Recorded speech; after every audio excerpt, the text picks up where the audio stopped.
Okay, students. So the question is: a trapezium ABCD has diagonals intersecting at O. If OD is to OB is 1:4 and area of AOD is 12, find the area of trapezium.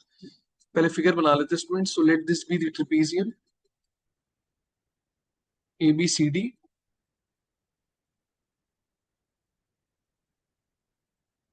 Let's take this to be A, this to be B, this to be C, and this to be D.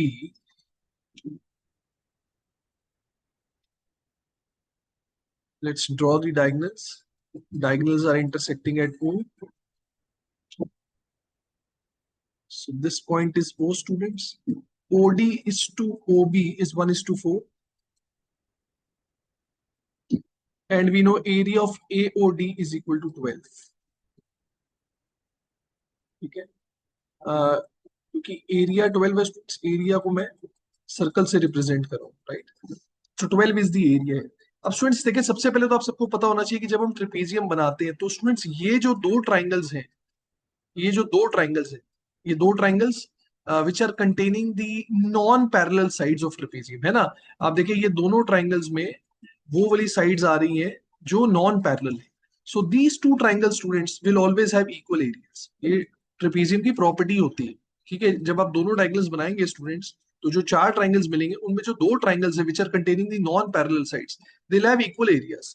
So if this area AOD is 12, so obviously OBC area will also be 12. अब students important चीज है कि जो बचे हुए दो triangles हैं उनका एरिया हम कैसे निकालें, है ना? ODC और OAP का एरिया कैसे निकालें? सबसे पहले तो स्टूडेंट्स आई होप आप सबको पता है कि OD और OB का रेशियो अगर स्टूडेंट्स 1:4 है, अगर OD और OB का रेशियो 1:4 है, दैट मींस CD और AB का रेशियो भी 1:4 होगा। देखिए ऐसा क्यों स्टूडेंट्स? ये जो दोनों ट्राइंगल्स हैं स्टूडेंट्स, ये वाला ट्राइंगल और ये वाला ट्राइंगल, ये दोनों एक दूसरे के सिमिलर है। I hope all of you know that why they are similar.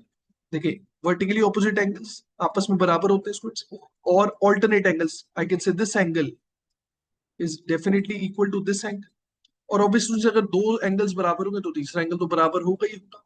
So the two triangles are similar to each other, है ना? ODC triangle, right? ODC is similar to OBA। I hope this is clear to everyone.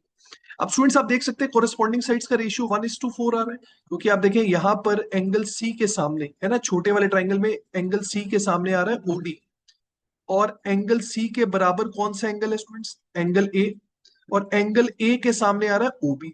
तो OD और OB क्या है students? Corresponding sides का ratio which we know is 1:4. That means I can say CD and AB students, CD and AB will also be in the ratio of 1:4. अब students क्योंकि corresponding sides का ratio 1:4 है, तो I hope आप सबको पता है कि ट्राइंगल्स के एरिया का रेशियो कैसे निकालते हैं? जो भी corresponding sides का रेशियो होता है उसका हम स्क्वायर कर देते हैं। तो 1:4 अगर साइड्स का रेशियो है तो एरिया का रेशियो स्टूडेंट्स विल बी 1:4 का होल स्क्वायर, दैट मींस 1:16। तो मतलब अगर ये वाले ट्राइंगल का एरिया स्टूडेंट्स x है, ओके, अगर OCD का एरिया x है तो OAB का जो एरिया होगा students that will be 16 times x। Now students my main aim is to figure out x। अब x कैसे निकालेंगे? उसके लिए students I tell you a very important property, this is valid for any quadrilateral. देखिए अब जो मैं property आपको बताने जा रहा हूँ students, it is valid for any quadrilateral, कैसा भी क्वाड्रिलेटरल हो।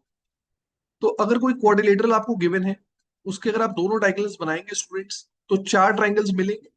ऑपोजिट ट्राइंगल्स के एरियाज का जो प्रोडक्ट होगा वो बराबर होगा। ऑपोजिट ट्राइंगल्स के एरियाज का प्रोडक्ट बराबर होगा। तो फॉर एग्जांपल मान लो ये एरिया ए है, ये एरिया बी है, ये एरिया सी है और ये एरिया डी है, तो ऑपोजिट ट्राइंगल्स के एरियाज का प्रोडक्ट बराबर होगा। That means A into C will always be equal to B into. Now this is for any quadrilateral.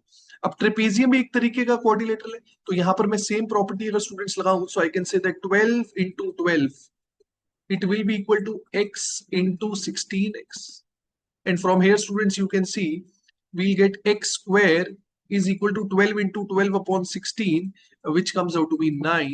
That means x is equal to 3. अब students x की value अगर 3 आ गई है, so that means OCD का area is 3 और OAB का area कितना हो जाएगा students? That will be 16 into 3 which is 40. तो पूरे क्वाड्रिलेटरल का एरिया कितना हो जाएगा? That would be 12 plus 12 plus 3 plus 48. So students, 75 is the correct answer. I hope this is clear to everyone.